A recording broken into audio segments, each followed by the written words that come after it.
जारिमिनारि संकस खेराइ जौगाखां आफादनि सायाव गोसोम दागो फुननो नाजादों माखासे दुथां सुबुंफोरा। 2 नाम्बारनि मानसिफ्रा जारिमिनारि संकस जौगाखां आफादनि मुङाव 2 नाम्बार लटारि बानायनानै लटारि माफिया जारिमिनारि संकस खेराइ जौगाखां आफादनि सायाव माखासे सिनाय मोनै दुथां सुबुंफोरा 2 नम्बर लटारि होदों। मख'जाथाव सुबुं मेघालय तुरानि जाहांगीर घोष बिथांनिफ्राय 8,000 लानाय, अजय ब्रह्म बिथांनिफ्राय 9,000 रां लानाय, रामानन्द दास आरो बरपेटा जिल्लानि जाहांगीर आली बिथांमोननिफ्राय कार इन्सुरेन्सनि नामाव फैसा बिनानै जानो नागिरनाय बेबायदिखौ जोङो मिथिनो मोन्दों।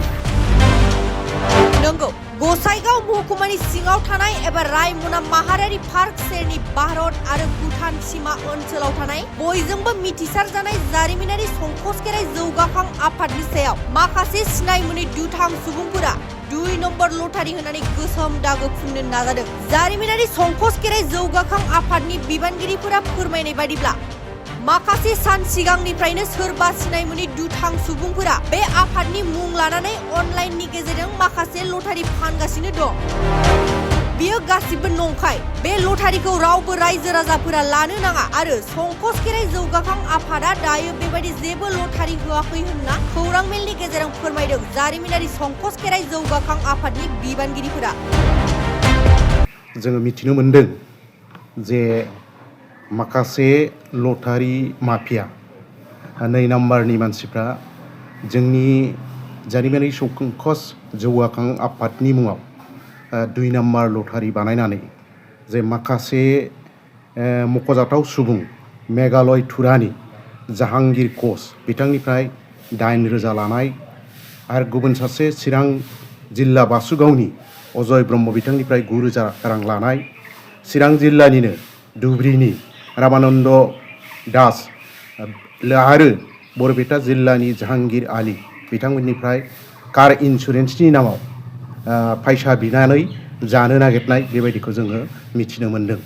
मानो होनना बुङोब्ला जे थांनाय 2 तारिख 4/2026 मायथाइनि अक्ट'आव माने लटारि होनायनि मुङाव बिथाङा बे फैसाखौ बिथांमोननिफ्राय बिनानै लादों आरो जोङो बेखौनो जोङो बुङो जाय बिथांमोनहा जेनाखि जोंनि जारिमिनारि संकस खेराइनि मुङै 2 नाम्बार खालामनानै जेनाखि हाबा मावदों बियो मोनसे मुगैजाथाव खामानि जादों।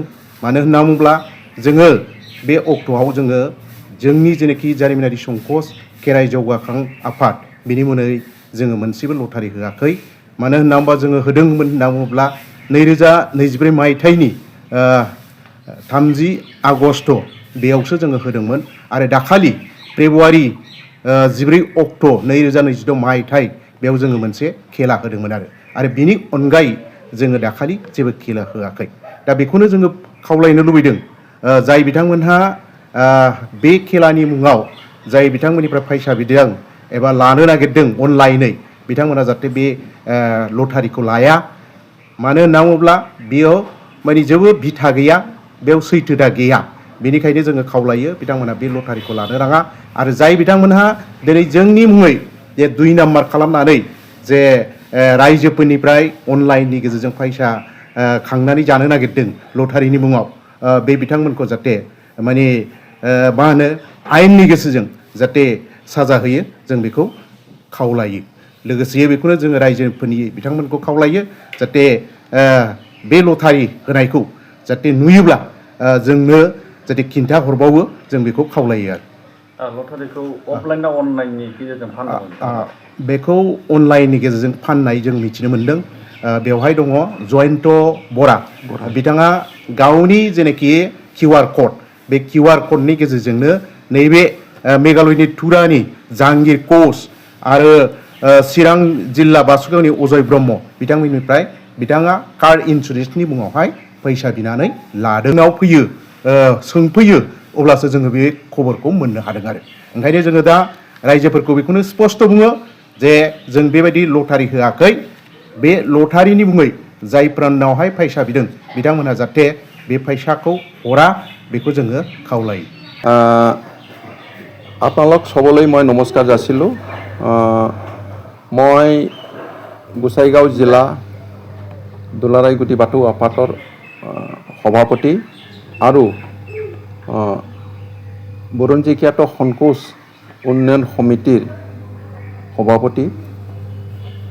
অতি দুখৰ বিষয়, যোৱা দুদিনত কিছু দুষ্ট চক্ৰই আমাৰ বুৰঞ্জী খ্যাত সংকোচ খেৰাই উন্নয়ন সমিতিৰ নামত যোৱা 2 এপ্ৰিল 2026 তাৰিখে উপহাৰ কুপন খেল অনুষ্ঠিত কৰা বুলি অনলাইন যোগে কুপন বিক্ৰী কৰি টকা আদায় কৰি ৰাতিৰ ভিতৰতে ফলাফল ঘোষণা কৰি উপহাৰ প্ৰদান কৰাৰ নামত আৰু গাড়ীৰ ইঞ্চুৰেঞ্চৰ বাবদ টকা জমা দিব লাগিব বুলি যোৱা 3/4/2026 তাৰিখে জয়ন্ত বৰা নামৰ এজন ব্যক্তিৰ QR কোড আৰু তেওঁৰ বেংক একাউণ্ট যোগে মেঘালয়ৰ টুৰাৰ শ্ৰী জাগিৰ কোচ নামৰ গ্ৰাহকজনৰ পৰা নগদ 8,000 টকা আৰু চিৰাং জিলাৰ বাছুগাঁৱৰ জনেক অজয় ব্ৰহ্মৰ পৰা 9,000 টকা আৰু চিৰাং জিলাৰ ধুপুৰীৰ ৰমানন্দ দাস আৰু বৰপেটা জিলাৰ সৰ্বগড় জাহাংগীৰ আলীৰ পৰা পুৰস্কাৰ প্ৰদানৰ নামত আৰু গাড়ী ইঞ্চুৰেঞ্চৰ নামত টকা বিচাৰি ফোন কৰাৰ কথা আমাৰ দৃষ্টিগোচৰ হৈছে।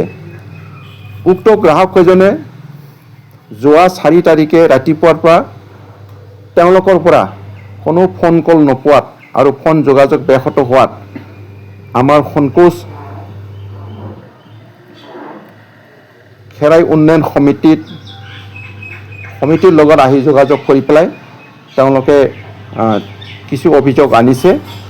কিন্তু দুখৰ বিষয়, আমি বছগাঁও বজাৰ চৰাইবিলত যোৱা 2 এপ্ৰিল 2026 তাৰিখে কোনো উপহাৰ কুপন খেল অনুষ্ঠিত কৰা নাই আৰু কৰাৰ কোনো যা যোগাৰ কৰা নাই।